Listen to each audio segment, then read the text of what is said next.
Hi, this is Chris Young, and welcome to Good News on Tap for the 23rd Sunday of Ordinary Time. Comedian Stephen Wright tells a story about when he was a boy of about 5 or 6 years old. He used to see the public service announcements featuring the character Smokey the Bear.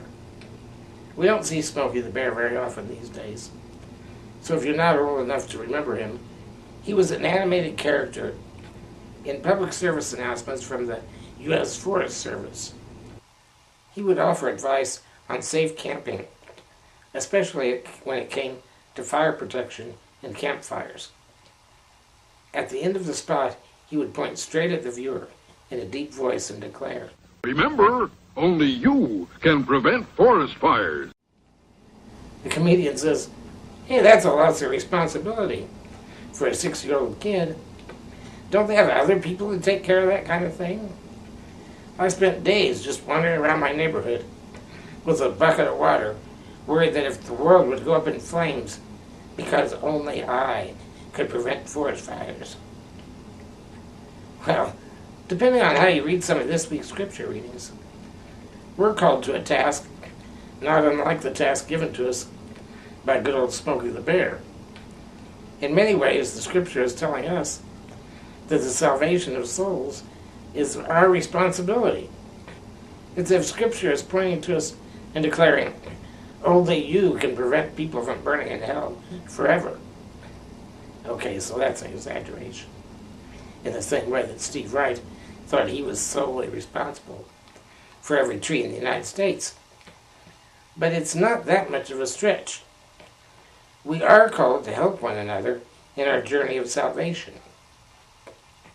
In the Gospel reading, Jesus addresses his disciples and says that when we notice our brother, and by that he means someone in the community, when we notice our brother going astray in sin, we should call them aside in private and try to address the issue with them one-on-one.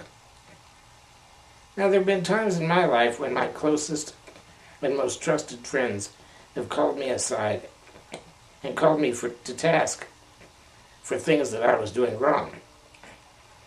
I think one of the most powerful and loving times I've ever spent with my friends was one day back in college when my closest friend said to me, "What I saw from you today was out of character."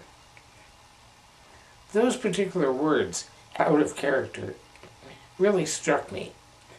He was saying, in effect, that wasn't the Chris Young that I know and love and respect. That was someone totally different that I saw today. Well, they were right. It wasn't the usual me. It wasn't the me that I aspire to be. And I needed that wake-up call from someone I knew and trusted and loved. Someone who knew the real me, to point out to me that I was behaving out of character.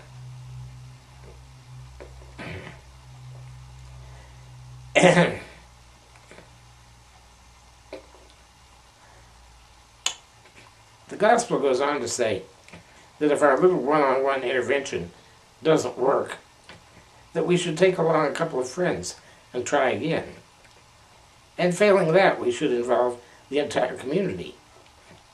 Only when someone is completely incorrigible, completely without hope of change, should we reject them and cast them out of the community for our own protection.